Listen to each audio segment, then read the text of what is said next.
अस्सलाम वालेकुम क्लास, कैसे हैं आप सब लोग। उम्मीद है खैर आफियत से होंगे। हम लोगों ने लास्ट टाइम जो टॉपिक डिस्कस किए, ठीक है, आईटी सीरीज़ के थे। आज से हम स्टार्ट ले रहे हैं आप लोगों के पास विजुअल बेसिक का। और विजुअल बेसिक का कौन सा चैप्टर, चैप्टर नंबर 5 जो है वो हम डिस्कस करने वाले हैं। ठीक है, चौथा चैप्टर हम पढ़ चुके हैं। अब फिफ्थ चैप्टर जो है वो हम लोगों ने डिस्कस करना है। तो उसके लिए हम क्या करेंगे, सबसे पहले आप लोगों को पता है कि जो भी विजुअल बेसिक है उसकी इम्प्लीमेंटेशन कहाँ पे होती है। आप लोगों के पास माइक्रोसॉफ्ट विजुअल 6.0 के ऊपर हम उसकी इम्प्लीमेंटेशन कर रहे हैं। ये कुछ इसका इंटरफेस है जो आप पहले देख चुके हैं। ठीक है, और ये चैप्टर जो है वो आप लोगों के पास एक कंसेप्ट के ऊपर बेस कर रहा है, that one is the control structure. Control structure कहते हैं ऐसा स्ट्रक्चर जो कि फ्लो ऑफ एग्जीक्यूशन को कंट्रोल करता है, किस तरह से लाइंस को एग्जीक्यूट करना है, किस सीक्वेंस में एग्जीक्यूट करना है। ठीक है, वो आपके पास असल में क्या है, कंट्रोल स्ट्रक्चर। अभी तक जो हम पढ़ चुके हैं वो है सिक्वेंशियल कंट्रोल स्ट्रक्चर, कि जिस सीक्वेंस में लाइन ऑफ कोड लिखा होगा उसी सीक्वेंस में एग्जीक्यूट होगा। जो लाइन पहले लिखी होगी वो पहले एग्जीक्यूट होगी, जो लाइन बाद में लिखी होगी वो बाद में एग्जीक्यूट होगी। और उसे हम क्या नाम देते हैं, उसे हम सिक्वेंशियल का नाम देते हैं। जैसे यहाँ पे देखें ना, ये आपके पास सीक्वेंस एक मेंटेन किया गया है, जिसके अंदर आप लोगों के पास पहली लाइन है, फिर दूसरी लाइन समझ लें, फिर ये तीसरी लाइन समझ लें। ठीक है, यहाँ फिर अगर हम सिक्वेंशियल कंट्रोल स्ट्रक्चर की एक और एग्जाम्पल जो है वो देखने की कोशिश करें तो वो कुछ ये हो सकती है। ठीक है, यहाँ पे आप लोगों के पास ये कुछ एग्जांपल है कि सबसे पहले आपने क्या किया, तो इनपुट ली, फिर उसके बाद आपने सम किया और उसके बाद डिस्प्ले कर दिया, क्या सम को डिस्प्ले कर दिया। ठीक है, तो ये आप लोगों के पास एग्जांपल है। ये किसकी एग्जांपल है, हमारे पास सिक्वेंशियल कंट्रोल स्ट्रक्चर, जहाँ से हम क्या करेंगे, एक सीक्वेंस से स्टार्ट होंगे, स्टेटमेंट 1 आएगी, 2 आएगी, 3 आएगी और उसके बाद हम एंड तक चले जाएंगे। ठीक है, इसे हम क्या नाम देंगे, सिक्वेंशियल कंट्रोल स्ट्रक्चर। ये डिफरेंट एग्जाम्पल्स आप लोगों के सामने हैं। ठीक है, इसके अंदर देखें आप लोगों के पास क्या है कि आप पहला टास्क परफॉर्म कर रहे हैं, दूसरा टास्क परफॉर्म कर रहे हैं, चौथा टास्क परफॉर्म कर रहे हैं, पांचवा टास्क परफॉर्म कर रहे हैं। यहाँ फिर ये एक और एग्जांपल ले ली जा सकती है कि सबसे पहले आपने खाना बनाया है, फिर आपने खाना खाया और उसके बाद सारी चीज़ें जो है ना वो साफ़ कर दी। तो ये आपके पास सिक्वेंशियल कंट्रोल स्ट्रक्चर, यानी कि जिस सीक्वेंस में लाइंस लिखी हैं उसी सीक्वेंस में एग्जीक्यूट होंगी। एक से ज़्यादा दफ़ा कोई भी लाइन एग्जीक्यूट नहीं होगी, ना ही कोई क्या होगी, स्किप होगी। ठीक है, तो ये आप लोगों के पास एक सीक्वेंशियल कंट्रोल स्ट्रक्चर है जिसका नाम, यानी कि एक कंट्रोल स्ट्रक्चर की ही टाइप है जिसका नाम क्या है, हमारे पास सिक्वेंशियल कंट्रोल स्ट्रक्चर। ठीक है, जिसके अंदर आपके पास जिस सीक्वेंस में जो भी काम है, चाहे कोई फंक्शन परफॉर्म होना है, चाहे कोई प्रोसीजर है, तो वो उसी सीक्वेंस में परफॉर्म होगा। आपका ये चैप्टर जो है वो सिलेक्शन के ऊपर बेस कर रहा है। सिलेक्शन का मतलब है कंडीशन की बेस पे स्टेटमेंट को एग्जीक्यूट करना। अगर कंडीशन ट्रू है तो कोई एक काम हो जाएगा। और सेम ऐसे ही इससे नेक्स्ट चैप्टर जो है वो आइटरेटिव के ऊपर आएगा, यानी कि एक स्टेटमेंट को बार बार रिपीट करना। ठीक है, तो ये सीक्वेंस सिलेक्शन का मतलब यही है कि आपके पास देखें, यहाँ पे आपके पास क्या होगी, कोई ना कोई कंडीशन होगी, कंडीशन को चेक किया जाएगा, कंडीशन के रिजल्ट में आपको आंसर ट्रू में मिलेगा, यहाँ फिर फॉल्स में मिलेगा। जैसे आपके पास फॉर एग्जांपल रिजल्ट आता है ना, रिजल्ट के अगेंस्ट में आपके पास क्या होता है, या आप पास होते हैं या फिर आप फेल होते हैं। तो ये असल में आपके पास कंडीशन है और कंडीशन की बेस पे आपको रिजल्ट मिल रहा है कि कौन सी स्टेटमेंट एग्जीक्यूट होनी है या फिर कौन सी स्किप होनी है। ठीक है, तो ये हम सीक्वेंशियल भी यहाँ पे थोड़ा सा देख लेते हैं ताकि आप लोगों को, सॉरी कंडीशनल जो है ना, सिलेक्शन भी हम यहाँ पे देख लेते हैं ताकि आप लोगों को अंदाज़ा हो जाए कि ये सिलेक्शन किस चीज़ की बात हो रही है, उसके एग्जांपल्स क्या क्या हैं। ठीक है, जैसे यहाँ पे देखिए आप लोगों के पास कंडीशन है, कंडीशन अगर ट्रू है तो हम एक साइड पे आ रहे हैं, कंडीशन फॉल्स है तो हम दूसरी साइड पे मूव कर रहे हैं। सेम ऐसे ही यहाँ पे आपके पास देखिए, कंडीशन आपके पास ट्रू है तो कोई एक काम हो रहा है, कंडीशन फॉल्स है तो दूसरा काम हो रहा है। तो जो भी कंडीशन आती है, कंडीशन के रिजल्ट में आंसर आपको ट्रू में मिलेगा या फिर फॉल्स में मिलेगा। तो इसके अंदर आपके पास इफ देन एल्स, इफ आ जाएगी, इफ देन एल्स आ जाएगा, मल्टीपल इफ देन एल्स आ जाएगा, स्विच आ जाएगा, गो टू आ जाएगी। तो ये सारे आपके पास क्या हैं, सिलेक्शन स्ट्रक्चर्स हैं जो आपके इस चैप्टर का हिस्सा हैं। ठीक है, यहाँ पे ये उसकी रिप्रेजेंटेशन है कि कंडीशन है, अगर ट्रू है तो वो आपके पास एक स्टेटमेंट एग्जीक्यूट होगी, फॉल्स है तो दूसरी स्टेटमेंट आपके पास क्या होगी, एग्जीक्यूट होगी। जैसे यहाँ पे कंडीशन है, ट्रू है तो यहाँ पे आ रहे हैं, फॉल्स है तो यहाँ पे जा रहे हैं, यानी कि एक एक्शन का परफॉर्म होना या दूसरे एक्शन का परफॉर्म होना। ठीक है, इसके अंदर आप लोगों के पास कौन कौन सी स्टेटमेंट्स आ जाती हैं, सिंपल इफ़ आ जाती है, इफ़ देन एल्स आ जाती है, नेस्टेड इफ़ आ जाती है। आज के लेक्चर में हम इफ़ और इफ़ देन एल्स जो है ना उसी की ही बात करने वाले हैं। इफ़ को लिखते कैसे हैं वो हम जब प्रैक्टिकली परफॉर्म करेंगे तो उस टाइम यहाँ पे सिर्फ सिंटैक्स अवेलेबल है कि इफ़ उसका बुलियन एक्सप्रेशन। अब ये जो बुलियन एक्सप्रेशन है इसके लिए अंदर जो हम ऑपरेटर यूज़ करेंगे वो कौन सा ऑपरेटर यूज़ करेंगे, वो आप लोगों के पास रिलेशनल ऑपरेटर यूज़ होगा, जिसमें आपके पास ग्रेटर देन है, लेस देन है, ग्रेटर देन इक्वल टू है, लेस देन इक्वल टू है। और वो रिलेशनल ऑपरेटर कौन कौन से हो सकते हैं अगर आप गौर करें तो वो आप लोगों के पास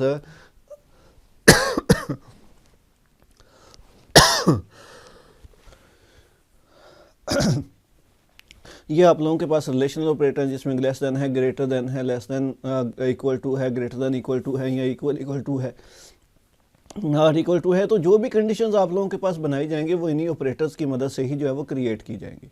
और आप लोगों को पता होना चाहिए कि कोई भी आपके पास देखें ना, ये आपके पास अगर ये एक एक्सप्रेशन है ना 5 लेस देन 2, तो ये अगर आप गौर करें तो ये 5 जो है ना वो कौन सी साइड पे है आप लोगों के पास, ये आपके पास जो है ना वो लेफ़्ट साइड पे है, और 2 जो है वो किस साइड पे है, राइट साइड पे है। तो ये एक्सप्रेशन हमें रिजल्ट कब ट्रू देगा, जब आपके पास जो है लेफ़्ट साइड वाली वैल्यू जो है वो आपके पास क्या होगी, छोटी होगी, और राइट वाली वैल्यू क्या होगी, हमारे पास बड़ी होगी। अदरवाइज हमें क्या मिलेगा, फॉल्स मिलेगा। तो ये सिर्फ लेफ़्ट और राइट का हिसाब आपने अपने मुताबिक रख लेना है, जिसके बाद आपको समझने में क्या हो जाएगी, आसानी हो जाएगी। ठीक है, तो ये आप लोगों के पास क्या है, रिलेशनल ऑपरेटर्स हैं जिसकी मदद से आप कंडीशन जो है वो डिज़ाइन करेंगे, और जो भी कंडीशन आएगी उसका रिजल्ट या ट्रू में मिलेगा या फिर फॉल्स में मिलेगा। ऐसा नहीं हो सकता कि कोई भी कंडीशन हो वो ट्रू भी हो और फॉल्स भी हो। तो हम इसको लिखेंगे कैसे, इफ़ लिखेंगे, यहाँ पे कंडीशन आ जाएगी, फिर देन, फिर स्टेटमेंट आएगी। कोई भी स्टेटमेंट हो सकती है, कोई प्रिंट स्टेटमेंट हो सकती है, कोई मैसेज बॉक्स हो सकता है, उसके बाद एल्स और उसके साथ भी स्टेटमेंट। अगर कंडीशन ट्रू है तो ये इफ़ के साथ वाली स्टेटमेंट एग्जीक्यूट होगी, और फॉल्स है तो जो है ना एल्स के साथ वाली स्टेटमेंट जो है वो क्या होगी, हमारे पास एग्जीक्यूट होगी। फिर आपके पास कुछ सेलेक्ट केस स्टेटमेंट्स भी आएंगी, ठीक है, लेकिन ये हम आगे जाके जो है ना इनकी डिटेल में जो है ना इन चीज़ों को डिस्कस करेंगे। ठीक है, अभी के लिए सिर्फ इतना ही है कि आप लोगों के पास आज के लेक्चर में हम किसकी बात करने वाले हैं, सिलेक्शन स्ट्रक्चर की बात करने वाले हैं, और उसके अंदर किसकी बात हो रही, इफ़ की बात होगी। ठीक है, अब यहाँ पे बात कुछ ये आ गई, ठीक है, हमारे पास हम लोगों ने एक चीज़ जो है ना वो यहाँ पे देख लेनी है कि हम कौन कौन सा प्रोग्राम यहाँ से स्टार्ट करने वाले हैं। तो आपके वीएल बेसिक के जो है ना हम पेज नंबर 123 के ऊपर पहला प्रोग्राम जो है वो हम स्टडी करने वाले हैं 5.4 जो प्रोग्राम है, जिसके अंदर क्वेश्चन ये है कि आपने इनपुट क्या लेने हैं, मार्क्स, और डिस्प्ले क्या करना है, कांग्रेचुलेशन।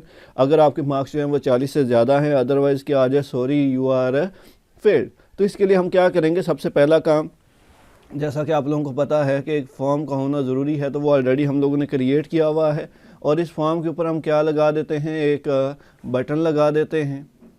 ठीक है, और इस बटन के ऊपर मैं क्या लिख देता हूँ, जैसे हम लोगों ने लिखा हुआ है यहाँ पे, मैं गेट रिज़ल्ट जो है ना वो लिख देता हूँ। ठीक है जी, ये गेट रिजल्ट, और इसके ऊपर डबल क्लिक करते हैं तो हम इसकी बैक साइड पे चले जाएंगे।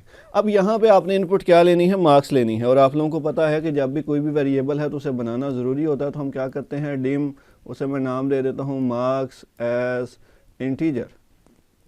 ठीक है, तो ये हमने क्या कर दिया, एक मार्क्स टाइप का एक वेरिएबल बना दिया। और उसके बाद आप लोगों को पता है कि इसके अंदर हम करने क्या वाले हैं, कि आपने यूज़र से इनपुट लेनी है, तो उसके लिए हम क्या यूज़ करेंगे, आपके पास इनपुट बॉक्स जो है ना उसका यूज़ किया जाएगा। ठीक है, इनपुट बॉक्स का यूज़ किया जाएगा। उसके बाद आप लोगों को पता है कि यहाँ पे आप लोगों ने क्या है, टाइटल देना है, और सॉरी आपने एक मैसेज देना है। तो हम यहाँ पे क्या करेंगे, एंटर मार्क्स प्लीज़। ठीक है, तो हम क्या करते हैं, ये मैसेज जो है वो स्पेसिफाई कर देते हैं। उसके बाद आप लोगों को पता है कि आपने एक जो है वो टाइटल देना होता है जो टॉप के ऊपर नज़र आता है, जैसे यहाँ पे प्रोजेक्ट 1 लिखा हुआ है, तो इसे हम क्या कहते हैं, सिलेक्शन। ठीक है, इसे मैं सिलेक्शन का नाम दे देता हूँ। उसके बाद आप लोगों को पता है कि डिफ़ॉल्ट वैल्यू जो है वो आपके पास आती है, और डिफ़ॉल्ट वैल्यू हम क्या रख लेते हैं, यहाँ पे 0 रख लेते हैं। तो ये हमारे पास क्या हुआ, मैंने लाइन ऑफ कोड जो है ना वो लिख लिया है। ठीक है, जिसमें हम इनपुट मार्क्स जो है ना वो अभी ले सकते हैं, और मार्क्स किस में आएंगे, यानी कि ये जो मार्क्स वाला वेरिएबल है इसके अंदर ये वैल्यू स्टोर होगी। उसके बाद आप लोगों को पता है कि आपने कंडीशन लगानी है। अब कंडीशन क्या लगेगी कि if marks greater than equal to क्या है, 40। ठीक है, if marks greater than equal to 40 then, ठीक है, इफ़, ये देखें वही सिंटैक्स है ना, कंडीशन मैंने बना दी मार्क्स ग्रेटर, क्योंकि क्वेश्चन में है ना कि अगर आपके पास मार्क्स जो है वो ग्रेटर देन 40 हैं या इक्वल टू 40 हैं, तो आपके पास मैसेज क्या आ जाए, आपके पास मैसेज आ जाए यू हैव पास्ड। तो मैसेज के लिए हम क्या करते हैं, मैसेज बॉक्स का इस्तेमाल कर लेते हैं। तो हम मैसेज बॉक्स कैसे लिखते हैं, MSGB, ये आपके पास मैसेज बॉक्स हो गया। और इसके अंदर आप क्या लिखोगे, डबल कोटेशन में आप मैसेज लिख दे, congratulation you have passed, congratulation you are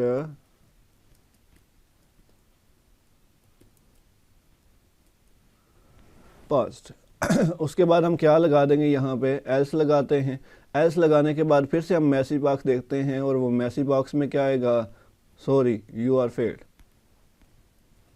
sorry you are failed. ठीक है, ये आपके पास आ गया। और उसके बाद हम क्या करेंगे, इस इफ़ को एंड कर देंगे, तो एंड इफ़ लगा देंगे। ठीक है, तो ये एंड इफ़ लगाना ज़रूरी है, लास्ट पे एंड इफ़ होगा। उससे ऊपर देखें यहाँ पे कंडीशन लगाई, कंडीशन के बाद अगर कंडीशन ये फाल्स है तो हम एल्स में आ जाएंगे। अब इसको रन करके चेक करते हैं। रन किया, गेट रिजल्ट, उसने इनपुट बॉक्स मिला, हम 78 एंटर कर देते हैं तो आपके पास आ गया कंग्रेचुलेशन यू आर पास। तो सिर्फ ये बात बताना ज़रूरी है कि आप लोगों ने कैसी वैल्यू जो है वो एंटर करनी है, और उसके रिज़ल्ट में आपके पास छोटी वैल्यू है तो आपके पास एक ऑप्शन आ जाएगा, अगर बड़ी वैल्यू है तो आपके पास दूसरा रिज़ल्ट जो है वो आ जाएगा। ठीक है, तो ये आपके पास क्या है, फैस, जिसकी मदद से आप क्या कर सकते हैं, कंडीशन अप्लाई कर सकते हैं। कंडीशन के रिज़ल्ट में आपको एक ही आंसर मिलेगा, या वो ट्रू होगा या फिर वो फॉल्स होगा। तो एक हमने प्रोग्राम जो है ना वो देख लिया, जिसके अंदर हम लोगों ने ये देख लिया कि आपके पास एक बंदा जो है ना वो के मार्क्स एंटर हुए हैं और एंटर होने के रिजल्ट में वो पास आया है या फिर फेल आया है। अब एक छोटा सा और काम करते हैं। ये तो हो गया कि अगर आपने क्या कर लेना है, मार्क्स जो है ना वो एंटर करवाए और उसके बाद आपको रिजल्ट मिला ट्रू या फॉल्स। अभी हम क्या करते हैं, एक काम और कर लेते हैं, और वो काम क्या है कि आप दो नंबर लें और ये बताएं कि वो दोनों नंबर आपस में बराबर हैं या फिर बराबर नहीं है। ठीक है, तो हम क्या करते हैं, यहाँ पे मार्क्स नहीं अब कहते, अब इसको क्या कह देते हैं, n1 कह देते हैं। ठीक है, n1 coma n2 as integer, और इधर मैं क्या कर दूंगा, इसे मैं n1 कह देता हूँ, और यहाँ पे एंटर मार्क्स नहीं, एंटर नंबर 1 प्लीज़। ठीक है, और ये भी है सिलेक्शन ही हम करने वाले हैं, तो ये n2 है, और n2 के अंदर भी वही सेम स्टेटमेंट जो है ना वो कॉपी कर देते हैं। लेकिन अब इसके लिए वेरिएबल जो हम यूज़ करेंगे वो कौन सा वेरिएबल यूज़ करेंगे, आपके पास वेरिएबल 2 जो है ना वो यूज़ हो जाएगा। ठीक है, यहाँ पे हम वही स्टेटमेंट फिर से रिपीट, एंटर नंबर 2 प्लीज़। फिर उसके बाद आपके पास डबल कोटेशन में हम क्या लिखने वाले हैं, सिलेक्शन। ठीक है, फिर आपके पास डबल कोटेशन क्लोज। ठीक है जी, फिर आपके पास वो इस डिफ़ॉल्ट वैल्यू जो आपने सेट करनी होती है वो आप सेट कर देंगे।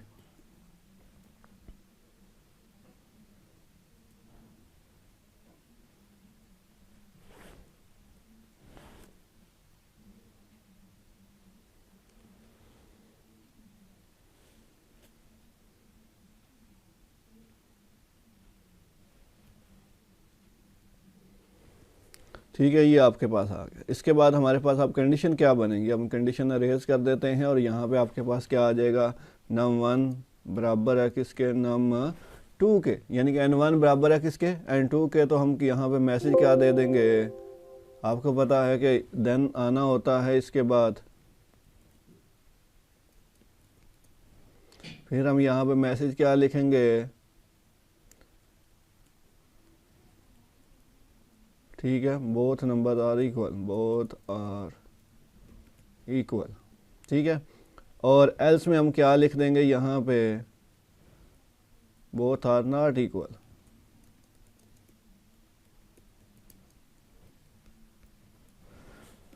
तो हमने सबसे पहला काम क्या किया, हमने दो नंबर्स इनपुट करवा लिया, और उसके बाद हमने ये बताना है कि मैसेज ये दोनों नंबर बराबर हैं या नहीं है। तो इस प्रोग्राम को हम रन कर लेते हैं। तो हम यहाँ पे एक नंबर मैं 6 एंटर कर लेता हूँ, फिर दूसरे नंबर को प्रॉम्प्ट किया जाएगा, मैं वो 7 एंटर कर लेता हूँ। तो देखें यहाँ पे मैसेज क्या आ गया, बोथ आर नॉट इक्वल। तो आप ये पता करना चाहेंगे अगर दो नंबर्स हैं उनमें से कौन सा नंबर जो है ना दोनों नंबर आपस में बराबर हैं या नहीं है, तो उसके लिए भी हम क्या कर सकते हैं, आपके पास कंडीशनल स्ट्रक्चर जो है ना उसी का ही यूज़ किया जाएगा, जिसमें हमारे पास काम ये हो जाएगा कि हम सिंपली दो नंबर्स को एक दूसरे के बराबर रख के चेक कर लेंगे। अगर वो कंडीशन ट्रू है तो हमारे पास इक्वल हो जाएगा, अदरवाइज हमारे पास क्या हो जाएगा, बोथ आर नॉट इक्वल।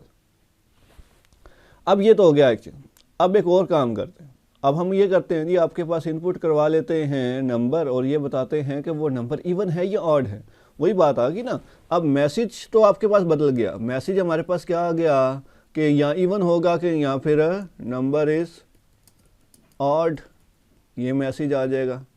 ठीक है, फिर यहाँ पे हमारे पास जो मैसेज आ जाएगा वो क्या है, नंबर इज़ इवन। ठीक है, एक मैसेज ये हमारे पास हो जाएगा। अब यहाँ पे फिर कंडीशन क्या बनेगी, बात ये आती है कंडीशन क्या बनेगी। यानी कि अगर आप उसको मैं n नहीं कह दूँ, मैं उसे n1 ना कहता हूँ, मैं उसे n कह देता हूँ, नंबर का मॉड लिया जाए किसके साथ, 2 के साथ, और वो इक्वल टू क्या आए, 0 आए। ठीक है, यानी कि नम मॉड 2 इक्वल टू क्या है हमारे पास 0 आए, तो उसके लिए हम क्या यूज़ करेंगे, ठीक है, उसके लिए हम क्या यहाँ पे n यूज़ कर लेते हैं और इसको मैं रेस। ठीक है, अब यहाँ पे भी हमारे पास क्या है, n ही यूज़ हुआ है। ठीक है जी, और उसके बाद ये दूसरी स्टेटमेंट की अब ज़रूरत नहीं है क्योंकि हमने सिर्फ एक नंबर चाहिए। तो यहाँ पे देखें मैंने क्या कर लिया है, डिम n एज इंटीजर, उसके बाद इनपुट क्या करवा लिया नंबर, और उसके बाद उसका मॉड ले लिया 2 के साथ, यानी कि इवन नंबर वही होता है जो 2 पे तकसीम हो जाए। तो हमने क्या किया, उसका रिमाइंडर लेने के लिए क्या किया है, n को मॉड 2 किया है, यानी कि n को 2 पे तकसीम करो, जो रिमाइंडर आए अगर वो इक्वल टू 0 है तो आपके पास मैसेज जो मिलना चाहिए वो इवन मिलना चाहिए, अदरवाइज़ क्या मिलना चाहिए, ऑड मिलना चाहिए। तो मैं यहाँ पे क्या कर देता हूँ, 7 एंटर करता हूँ, तो नंबर इज़ ऑड, क्योंकि इसका रिमाइंडर 0 नहीं आया होगा। अगर दोबारा से देखो मैं यहाँ पे अगर नंबर 88 एंटर करता हूँ और ये देखें नंबर इज़ इवन, कि अगर आप एक नंबर एंटर करोगे तो वो आपके पास क्या दे देगा, 8 दे देगा, और एक नंबर एंटर करोगे तो वो क्या दे देगा, इवन दे देगा।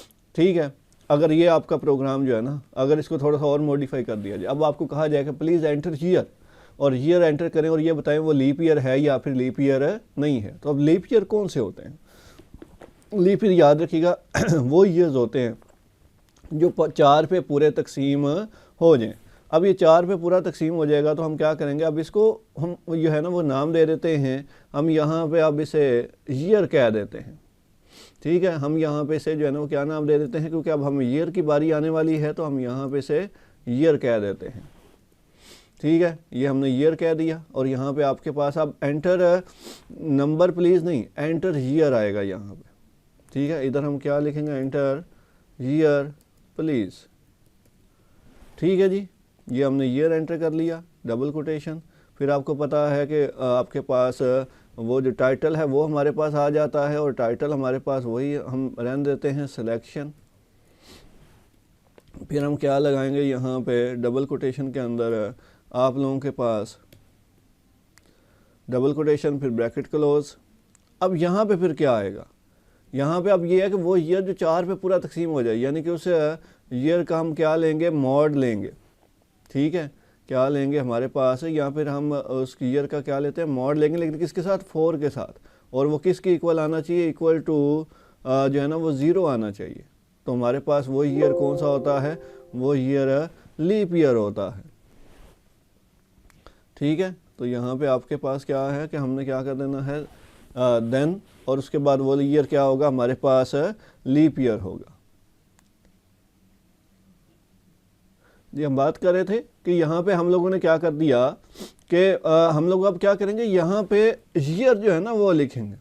ठीक है, क्योंकि ऊपर वेरिएबल नाम हमने ईयर लिया हुआ है ना, तो यहाँ पे हम क्या करेंगे, ईयर ही लिखेंगे, और इधर हम क्या लिखेंगे कि ईयर इज़ लीप ईयर। अब मैसेज भी चेंज हो गया ना, जैसी जैसी रिक्वायरमेंट बदल रही है वैसे वैसे हमारे मैसेज भी क्या होते जा रहे हैं, चेंज हो जाते हैं। तो हमारे पास ईयर क्या हो गया, हमारे पास लीप ईयर, तो यहाँ दूसरा मैसेज क्या आएगा, year is not leap year. तो वो आपकी अपनी मर्ज़ी है जी, आप जैसे चाहें इसको इम्प्लीमेंट कर सकते हैं। तो यहाँ पे आपने इनपुट ले लिया, इनपुट आप देखें हमने अभी चेंज यहाँ पे थोड़ा सा किया था, थोड़े से चेंजेस नहीं किए, तो ज़रा देख लीजिएगा कि आप लोगों के पास होगा क्या कि यहाँ पे हम लोग क्या करते हैं, एंटर ईयर प्लीज़, और उसके बाद हम क्या करेंगे, अगर वो कंडीशन ट्रू होती है तो हमारे पास लीप ईयर, और एल्स में क्या आ जाता है, नॉट लीप ईयर। अब देखें यहाँ पे एंटर लीप ईयर, तो मैं यहाँ पे जो है ना वो 2004 एंटर कर देता हूँ। जैसे 2004 एंटर किया वो लीप ईयर का ऑप्शन दे रहा है, और अगर मैं 2005 एंटर करता हूँ, ठीक है, 2007 एंटर करते हैं, तो देखिएगा वो आपके पास पूरा 4 पे तकसीम नहीं हो रहा। ठीक है, तो वो आपके पास क्या है, नॉट लीप ईयर। तो सिर्फ आप लोगों ने यहाँ पे ये देख लेनी है कंडीशन कैसे बनानी है, उसकी रिक्वायरमेंट्स क्या है। अगर कहीं पर रिमाइंडर वाली बात आ गई है तो उसको इस तरह से डिज़ाइन करना है, एक रिक्वालिटी आ गई है तो हमने पहले प्रोग्राम देखा उसके अंदर वैसे डिज़ाइन करना है। ठीक है, तो आप लोगों ने क्या कर लेना है, प्रोग्राम नंबर 5.3 है, 5.4 है, ठीक है, आप लोगों के पास 5.5 है। ठीक है, अब 5.7 जो है वो भी देख लेते हैं। ठीक है, अब ये जो 5.7 है ये आप लोगों के पास क्या है कि पुलेंड्रोम की बात हो रही है। ठीक है, किसकी बात हो रही है, हमारे पास प्लेंड्रोम। अब प्लेंड्रोम कौन सा वर्ड होता है, पहले हम उस वर्ड की बात कर लेते हैं। जैसे ये देखें ना, MADAM, मैडम। अब मैडम को लेफ़्ट से राइट पढ़ें या राइट से लेफ़्ट पढ़ें, उसमें कोई फ़र्क नहीं है। यानी कि इस अल्फाज को अगर हम बात करें तो MADEM, लेफ़्ट से राइट भी यही लिखा हुआ है और राइट से लेफ़्ट भी यही लिखा हुआ है। ठीक है, आप जैसे मर्जी यहाँ इस डायरेक्शन में देखें ना, इधर भी पहले MADAM, यहाँ फिर अगर इस डायरेक्शन से शुरू करें तो MADEM। अब ऐसा लफ्ज़ जो लेफ़्ट से राइट और राइट से लेफ़्ट पढ़ने से सेम बने, उसे हम कहते हैं प्लेंड्रोम। अब ये क्या है, एक स्ट्रिंग है, तो आपको यहाँ पे क्या चाहिए, एक स्ट्रिंग टाइप का वेरिएबल चाहिए होगा जिसकी मदद से आप ये डिफाइन कर सकें कि वो वर्ड प्लेंड्रोम है या फिर प्लेंड्रोम नहीं है। तो इसका मतलब ये हुआ कि आपने क्या करना है, इसको पहले इनपुट ले लेनी है कोई स्ट्रिंग, और उसके बाद उस स्ट्रिंग को आपने रिवर्स करके चेक करना है कि वो प्लेंड्रोम है या फिर प्लेंड्रोम नहीं है। तो हम यहाँ पे अब क्या कर लेते हैं, यहाँ पे स्ट्रिंग लेने के लिए str, और दूसरा जो है ना वो रिवर्स str, यानी कि आपने दोनों चेक करनी है, तो रिवर्स करके भी और वैसे भी। और तीसरा यहाँ पे हम क्या करेंगे, इसको हम स्ट्रिंग कर देते हैं। स्ट्रिंग आ गया आपके पास, ठीक है। और यहाँ पे अब हम इनपुट जो करवाने वाले हैं वो कोई स्ट्रिंग इनपुट करवाने वाले हैं, उसे हम क्या कर देते हैं, str का नाम दे देता हूँ, और उसके बाद यहाँ पे भी क्या लिख देता हूँ, उसे स्ट्रिंग कह देता हूँ, ताकि मैसेज बॉक्स के ऊपर लिखा हुआ है ना कि हम स्ट्रिंग ही एंटर कर रहे हैं। एंटर हियर प्लीज़ नहीं, एंटर स्ट्रिंग प्लीज़, ठीक है, ये आपके पास है। अब यहाँ पे अब आपने क्या करना है, स्ट्रिंग को रिवर्स करना है। तो रिवर्स करने के लिए ना आप ज़रा गौर करें, तो आपकी बुक का जो पेज नंबर 125 है ना, उसके ऊपर एक फंक्शन है स्ट्रिंग रिवर्स के नाम से, ठीक है। तो हम क्या करेंगे, पहले स्ट्रिंग को रिवर्स करके चेक करेंगे और उसको किसी ना किसी वेरिएबल में स्टोर करेंगे, और उसके बाद उस वेरिएबल को मैं क्या नाम दे रहा हूँ, str जो है ना VSTR, ये वो वेरिएबल है जिसमें आप रिवर्स करके रखेंगे स्ट्रिंग को, ठीक है। और उसके लिए हम जो फंक्शन यूज़ कर रहे हैं वो कौन सा है, बिल्ट इन फंक्शन है, और वो कौन सा फंक्शन है, स्ट्रिंग रिवर्स के नाम से। और इसमें आपने वो स्ट्रिंग पास करनी है जिसको आपने रिवर्स करना होता। तो हमने यहाँ पे ये स्ट्रिंग जो है ना वो पास कर दी, ठीक है। और उसके बाद अब आपने क्या करना है कि स्ट्रिंग और रिवर्स स्ट्रिंग इन दोनों को चेक करना है, ठीक है। str बराबर है किसके, आपके पास रिवर्स स्ट्रिंग के, ठीक है। तो हम ये कह देते हैं जी, अगर बराबर है तो हम ये मैसेज दे देंगे, स्ट्रिंग जो है ना वो क्या है, प्लेंड्रोम है। अदरवाइज हम क्या मैसेज देंगे कि स्ट्रिंग आपके पास क्या है, string is not palindrome, string is not palindrome, ठीक है। तो यहाँ तक हमने बात ये देख ली कि सबसे पहले हमने स्ट्रिंग ली, उस स्ट्रिंग को हमने रिवर्स किया, और रिवर्स करने के बाद हमने उसको किस में स्टोर कर लिया, आपके पास एक और वेरिएबल के अंदर, और उसके बाद उन दोनों वेरिएबल को इक्वल रख के चेक कर लिया। अगर वो दोनों वेरिएबल के अंदर जो वैल्यू पड़ी है वो सेम है, तो इसका मतलब ये हुआ कि वो प्लेंड्रोम है, और अगर सेम नहीं है तो इसका मतलब वो प्लेंड्रोम नहीं है। तो हम यहाँ पे क्या कर देते हैं, स्ट्रिंग एक एंटर करते हैं, ठीक है। हम पहले वही स्ट्रिंग मैडम वाली ही एंटर कर लेते हैं। तो यहाँ पे देखें वो आपके पास जो है ना मैसेज क्या दे रहा है, स्ट्रिंग इज नॉट प्लेंड्रोम। दोबारा से देख लीजिएगा एक दफ़ा से कि आप लोगों के पास क्या है कि ज़रा जो आपके पास वेरिएबल है जो आपने यूज़ किया हुआ है उसको थोड़ा ध्यान से देख लेना है कि वो आप लोगों के पास किस तरह से जो है ना वो काम करेगा, ठीक है। और स्पेलिंग आपके बिल्कुल ठीक होनी चाहिए, अदरवाइज जो है ना वो आपका फंक्शन जो है वो काम नहीं करेगा। जैसे यहाँ पे आपके पास STRREVERSE है, और उसके बाद वो स्ट्रिंग जिसको आपने रिवर्स करना है, ठीक है। हम दोबारा से इसे कंपाइल करके रन करते हैं, तो हम यहाँ पे जो है ना वो आपके पास सर लिख देते हैं। तो सर और IRES ये दोनों बराबर नहीं आएंगे, तो ये आपके पास क्या दे रहा है हमारे पास कि ये प्लेंड्रोम नहीं है, ठीक है। आप लोगों के पास लॉजिक इसकी यही बनती है, जिसके अंदर हम लोगों ने ये देखा है कि वो प्लेंड्रोम है या फिर प्लेंड्रोम नहीं है। तो आप लोगों ने जो है ना कल तक जो है ना 5.7 एग्जाम्पल तक जो है ना इसे कवर करना है, ताकि आप लोगों का जो क्वेश्चन होगा वो मेरे से डिस्कस कीजिएगा। इंशाल्लाह जो है ना वो आप लोगों के पास नेक्स्ट क्लास में मुलाकात होती है। अल्लाह हाफ़िज़।